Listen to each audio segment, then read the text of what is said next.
से भाजपा के नेता इस देश के अंदर गंदी राजनीति और खून की होली खेलने का काम अगर कोई कर रहा है तो भाजपा के नेतागण कर रहे हैं। इस देश की हुकूमत में आ गए, इस देश की हुकूमत में बैठे इन गद्दार लोगों को इस देश से जूते मारकर आप लोगों को भगाना होगा, जब इस देश की तरक्की हो सकती है। नहीं तो पूरे देश के अंदर आलम देख लीजिए, बहुजन समाज की माताओं बहनों के साथ में किस प्रकार से गलत किया जाता है, किस प्रकार से देश की सरकारी संपत्तियों को नीलाम किया जा रहा है, किस प्रकार से देश में इस बहुजन समाज के अधिकारों को खत्म किया जा रहा है। तो साथियों, जब तक इस देश के अंदर संविधान जिंदा है, जब तक बाबा साहब जिंदा है, और जब इस देश के अंदर से संविधान खत्म हो जाएगा तो बाबा साहब का कहीं ना कहीं नामो निशान खत्म हो जाएगा, ये सच्चाई है। लेकिन जब तक इस देश के अंदर भीम आर्मी के सिपाही जिंदा है, जब तक इस देश के अंदर भीम सैनिक जिंदा है, तब तक इन मौकाप्रस्त ताकतों को, इन मनवादी ताकतों को इनकी सोची समझी रणनीति में कामयाब नहीं है। आपके घर पर किया जाएगा, नेता के दरवाजे पर दस्तक देने की आप लोगों को आवश्यकता नहीं पड़ेगी, ये सच्चाई है। भीम आर्मी के लोगों ने ये करके दिखाया है, आप लोग इसका जीता जागता प्रमाण है। इस विधानसभा के कार्यकर्ता और साथीगण इसका जीता जागता प्रमाण है कि कोई भी क्षेत्र में घटना हो जाती है और भीम आर्मी के लोगों को अगर कॉल कर दी जाती है तो आपकी 112 नंबर की पुलिस से पहले भीम आर्मी के लोग वहां पर उपस्थित मिलते हैं। इससे बड़ा जीता जागता प्रमाण आप लोगों को क्या चाहिए। सिर्फ इतना कहना चाहता हूं कि पूरे देश के अंदर भीम आर्मी के लोग सामाजिक स्तर पर आप लोगों की लड़ाई लड़ रहे हैं। पूरे देश के अंदर इस भारत देश में जो वर्तमान में सरकार है, पूरे देश के अंदर आज अगर विपक्ष का कोई कार्य कर रहा है तो भीम आर्मी आजाद समाज पार्टी के लोग कर रहे हैं। नहीं तो आज इस अत्याचार के दौर में विपक्ष भी चुपचाप बैठकर सब कुछ देख रहा है, सब कुछ सहन कर रहा है। लेकिन इतना कहना चाहते हैं कि साथियों, न हम किसी सरकार में हैं, न हम कोई एमपी हैं, न एमएलए हैं, न कोई मंत्री हैं, लेकिन एक छोटा सा कार्यकर्ता होने के नाते भी ये आप लोगों से वादा करते हैं कि अगर आपके साथ में कुछ गलत होगा तो हम सरकार में तो नहीं है, लेकिन इस सरकार की पॉलिसी बंद करके जरूर दिखाएंगे। इस सरकार की पॉलिसी बंद करके जरूर दिखाएंगे, चाहे वो प्रकरण इस फैक्ट्री का हो, चाहे वो प्रकरण फोड़ी का हो, चाहे वो प्रकरण फिर इस प्रदेश में किसी भी जिले का हो। कोई भी जिले में भीम आर्मी भारत एकता मिशन के साथी, कोई भी जिले में कोई भी प्रकरण होता है तो भीम आर्मी के साथी उस प्रकरण में तुरंत आप लोगों की सहायता करते हैं। तो साथियों, आप सभी साथियों से इतना कहना चाहते हैं कि जो लोग आपके बीच में समर्पण की भावना से कार्य कर रहे हैं, जो लोग दिन रात आपके साथ में कंधे से कंधा मिलाकर खड़े हैं, कितने लोग ऐसे हैं कि अब झूठे मूठे नेताओं के साथ नहीं खड़े होंगे, ऐसे नेताओं के साथ खड़े होंगे जो 24 घंटे इस समाज के बारे में सोचेगा, इस समाज की तरक्की के बारे में सोचेगा, इस समाज के बच्चों के भविष्य के बारे में सोचेगा। और इतना कह देना चाहते हैं कि ये अभी तो सड़क की लड़ाई है, जब सड़क की लड़ाई पर ही भीम आर्मी के लोग कोहराम मचा देते हैं,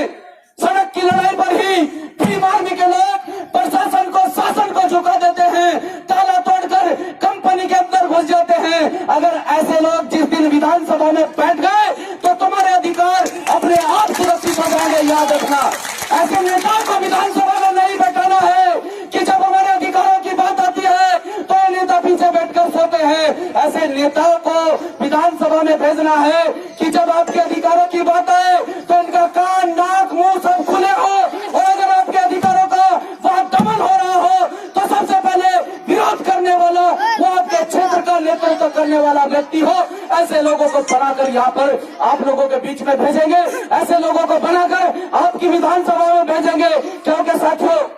इस संगठन से एक समर्पित कार्यकर्ता निकलकर आप लोगों के बीच में आता है। संगठन में लगातार 5-5, 6-6 साल अपना समय देकर वो लोग आपके बीच में आ रहे हैं। इतना कह देना चाहते हैं कि आप विश्वास बनाए रखें आदरणीय लोकेश चंद्रशेखर आजाद पर, आप विश्वास बनाए रखें भीम आर्मी के राष्ट्रीय अध्यक्ष विजय भाई पर, आप विश्वास बनाए रखें कमल भाई, मंजीत भाई पर, और आप विश्वास बनाए रखें डंके की चोट पर कहता हूं, क्योंकि मैंने भी लगातार भीम आर्मी भारत एकता मिशन में यहाँ पर लगातार भीम आर्मी की जिम्मेदारी लगातार मैंने 5 साल संभाली है। और अब मेरे छोटे भाई, मेरे बड़े ही सम्मानित साथी भीम आर्मी की जिम्मेदारी संभाल रहे हैं मुन्नीलाल शिंदे जी। कभी भी किसी भी प्रकार से ना तो मेरे मेरे भाई मुन्नीलाल के द्वारा आप लोगों को निराश नहीं किया जाएगा। आप लोगों की तत्काल सुनवाई होगी और उस सुनवाई पर तत्काल एक्शन किया जाएगा। तत्काल आप लोगों के हक में जो भी हमसे कार्य होगा वो आप लोगों के हक में किया जाएगा। लेकिन इतना कहना चाहता हूं, जो साथी इस मीटिंग में पहुंचे हैं, ये साथियों बस इतना कहना चाहता हूं, क्योंकि कुछ मुस्लिम समाज के साथी भी इस मीटिंग में पहुंचे हैं और आप देख सकते हैं किस प्रकार से मैं हर जगह शेर जरूर बोलता हूं, क्योंकि खाने पीने पर आप पाबंदी, कभी कोई किसी के खाने पीने पर पाबंदी लगा सकता है? नहीं लगा सकता ना। अब देखो योगी सरकार ने किस प्रकार से खाने पीने पर पाबंदी लगाई हुई है। मैं तो हर जगह कहता हूं, जिस प्रकार से गाय के नाम पर, जाति के नाम पर, धर्म के नाम पर लोगों को मारते हैं, काटते हैं। अगर गाय इनकी माता है, क्योंकि मेरी तो है नहीं, मैंने तो अपनी माँ से जन्म लिया है, मैं जानवर का बच्चा नहीं हो सकता हूँ, मैं तो इंसान का बच्चा हूँ। जिन्होंने जानवर से जन्म लिया है, गाय उनकी माता है। भाई मेरी माता का स्वर्गवास हो चुका था 2 साल पहले, तो मैं जानवर का बच्चा नहीं हूँ, मैं आप जैसे इंसानों का बच्चा हूँ। जानवर के बच्चे वो हैं जो इस देश के अंदर जानवरों की राजनीति करते हैं। इंसानों की राजनीति करना सीख लीजिए। और कहना चाहता हूँ, एक शायरी के माध्यम से मैं हर जगह कहता हूँ, इस माहौल को बदलने के लिए हम लोग आए हैं। माहौल ऐसा लाकर इस देश के अंदर दिखाएंगे, चाहे वो मुस्लिम समाज का व्यक्ति हो, चाहे वो दलित समाज का व्यक्ति हो, चाहे वो अन्य किसी पिछड़ा वर्ग का व्यक्ति हो, जो इस पूरे देश के अंदर खुली हवा में सांस ले सके, जो इस देश के अंदर खुली हवा में अपने अधिकार सुरक्षित कर सके, अपने खाने पीने की व्यवस्था कर सके। तो सिर्फ इतना कहना चाहता हूं कि जिस प्रकार से पूरे देश के साथ साथ में उत्तर प्रदेश के अंदर जब से एक भंची बैठा है, उत्तर प्रदेश यहां भी ऐसा ही है, चिंता मत करो, दूसरा भी ऐसा ही आ गया, पहला भी ऐसा ही था, दूसरा भी ऐसा ही आ गया, क्योंकि ये आरएसएस से निकले लोग हैं। पूरी तरह से इनके अंदर कूट कूट कर संघवाद, मनोवाद, ब्राह्मणवाद भरा जाता है। मैं तो सिर्फ इतना कहना चाहता हूं कि जिस प्रकार से ये जानवरों के नाम पर इस देश में नंगा नाच कर रहे हैं, जानवरों के नाम पर हमारे मुस्लिम साथियों को मार देते हैं, काट देते हैं, मॉब लिंचिंग कर देते हैं, उसे रोकने के लिए और इनके इरादों में इन्हें नाकाम करने के लिए ही हम लोग मैदान में आए हैं। तो इतना कहना चाहते हैं कि जिनके आंगन में अमीरी का सजर लगता है, इस शेर के माध्यम से समझना कि इस माहौल को चेंज करने के लिए हम लोग आए हैं, कि जिनके आंगन में अमीरी का सजर लगता है, उनका हर ऐब जमाने को हुनर लगता है, कि जिनके आंगन में अमीरी का सजर लगता है, उनका हर ऐब जमाने को हुनर लगता है। शेर आगे से गुजर जाए तो कोई बात नहीं, पर गाय पीछे से गुजर जाए तो डर लगता है। इस माहौल को चेंज करने के लिए हम इस देश के अंदर आज पूरी मजबूती से भीम आर्मी, भारत एकता मिशन व आजाद समाज पार्टी के माध्यम से लोगों के बीच में जाकर, समाज में जाकर प्रचार प्रसार कर रहे हैं कि साथियों आज भी समय है। एक ऐसा साथी आप लोगों के बीच में आया है जिसने माननीय कांसीराम साहब की विचारधारा को पुनः जीवित किया है। माननीय कांसीराम साहब की विचारधारा को घर घर, गांव गांव, गली गली तक पहुंचाने का कार्य अगर आज कोई साथी कर रहा है तो एक शख्सियत का नाम आता है चंद्रशेखर आजाद, एक संगठन का नाम आता है भीम आर्मी, एक पार्टी का नाम आता है आजाद समाज पार्टी। इसलिए आप सभी साथियों से आग्रह है, दरख्वास्त है कि जुड़ने का काम करें। और जो लोग आज पूरे देश के अंदर, इस देश के अंदर जातिवाद की राजनीति करते हैं, मुसलमानों को गलत बताते हैं, तो मैं उनके कान खोलने के लिए यहाँ पर आया हूँ और उन्हें बताने के लिए आया हूँ कि इस देश के अंदर किस प्रकार से मुसलमानों ने बलिदान दिया है। इस देश की तरक्की में, इस देश को आजाद कराने में अगर लिस्ट की बात करूं तो सबसे ज्यादा मुसलमान साथियों ने इस देश के लिए बलिदान दिया है, इस देश के लिए त्याग दिया है, इस देश के लिए शहीद हुए हैं। और कुछ सामंती ताकतें, कुछ मनोवादी ताकतें हम लोगों को आपस में बांटने के लिए गलत टिप्पणी करती है, गलत बयानबाजी करते हैं। और इस देश के अंदर पूरी तरह से मुस्लिम समाज को टारगेट करके, पूरी तरह से दलित समाज को टारगेट करके, इस बहुजन समाज को टारगेट करके पूरी तरह से देश के अंदर मुस्लिम समाज को गलत साबित करने का काम करते हैं। अभी नक्सली हमला हुआ है, अभी छत्तीसगढ़ के अंदर नक्सली हमला हुआ है और उनमें स्पष्ट हो चुका है कि किस प्रकार से भाजपा के नेताओं का उसमें हाथ है, किस प्रकार से भाजपा के नेता इस देश के अंदर गंदी राजनीति और खून की होली खेलने का काम अगर कोई कर रहा है तो भाजपा के नेतागण कर रहे हैं। तो साथियों, इस सिस्टम को रोकने के लिए आप सभी साथियों को सहयोग देना होगा। और मैं उनके मुंह पर तमाचा मारना चाहता हूं जो मुस्लिम समाज को, खासकर तौर से मुस्लिम समाज की माता बहनों को गैस के नाम पर, सब्सिडी के नाम पर बहलाने का, फुसलाने का काम करते हैं कि जी हमारे बाप ने, हमारे मोदी साहब ने आप लोगों के लिए गैस सिलेंडर फ्री कर दिया। अरे फ्री तो जरूर कर दिया, पर उसमें जो गैस वही 900 रुपए से ऊपर के रेट की है। वो सारे सिलेंडर घुसवाड़े में पड़े सबके, सब लकड़ी से काम चला रहे हैं। तो इतना कहना चाहता हूं, जो मुस्लिम समाज के साथी यहाँ पर बैठे हैं, वो अपनी ताकत को पहचाने, अपने इतिहास को पढ़ें। आप लोगों ने पढ़ना कम किया, आप लोगों ने अपने इतिहास के बारे में जानकारी लेनी कम की,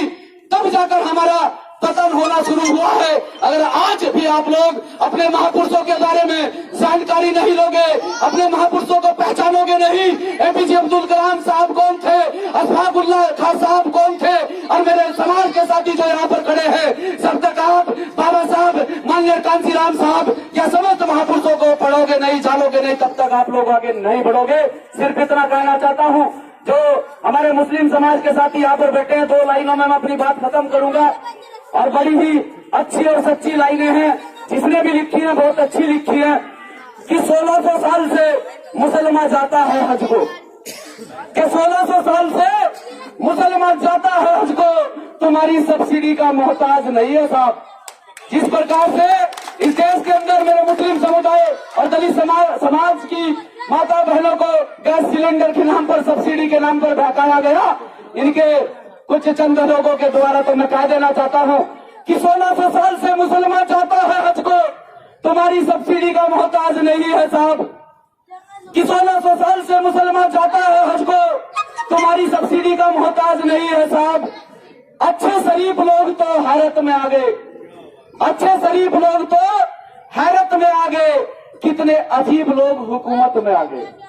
कि अच्छे शरीफ लोग तो हैरत में आ गए और कितने अजीब लोग इस देश की हुकूमत में आ गए। इस देश की हुकूमत में बैठे इन गद्दार लोगों को इस देश से जूते मारकर आप लोगों को भगाना होगा, जब इस देश की तरक्की हो सकती है। नहीं तो पूरे देश के अंदर आलम देख लीजिए, बहुजन समाज की माताओं बहनों के साथ में किस प्रकार से गलत किया जाता है, किस प्रकार से देश की सरकारी संपत्तियों को नीलाम किया जा रहा है, किस प्रकार से देश में इस बहुजन समाज के अधिकारों को खत्म किया जा रहा है। तो साथियों, जब तक इस देश के अंदर संविधान जिंदा है, जब तक बाबा साहब जिंदा है, और जब इस देश के अंदर से संविधान खत्म हो जाएगा तो बाबा साहब का कहीं ना कहीं नामो निशान खत्म हो जाएगा, ये सच्चाई है। लेकिन जब तक इस देश के अंदर भीम आर्मी के सिपाही जिंदा है, जब तक इस देश के अंदर भीम सैनिक जिंदा है, तब तक इन मौकाप्रस्त ताकतों को, इन मनवादी ताकतों को इनकी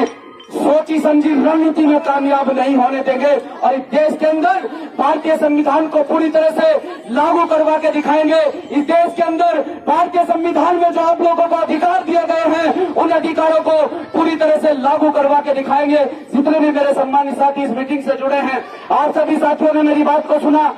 और जिन साथियों ने मेरी बात को सुना तो अपने तक सीमित मत रखना साथियों, क्योंकि आप सभी साथी इस बहुजन समाज का अहम हिस्सा है। आप सभी नौजवान साथियों को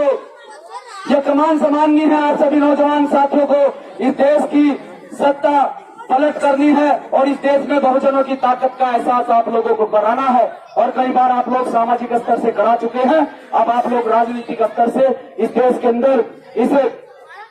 इस देश के अंदर इन मनवादी ताकतों को एहसास कराने के लिए जा रहे हैं आजाद समाज पार्टी के माध्यम से। आप सभी साथियों का आजाद समाज पार्टी में हृदय की कार्य से हार्दिक अभिनंदन और स्वागत। और जिन साथियों ने इस मीटिंग का आयोजन कराया, एक बार फिर से मैं आप सभी साथियों को मेरी ओर से मंगल कामनाएं, बुद्ध कामनाएं कि आप लोगों ने इस मीटिंग का आयोजन कराया। आप सभी साथियों का बहुत बहुत धन्यवाद, आभार व्यक्त करता हूं। जय भीम, जय भीम।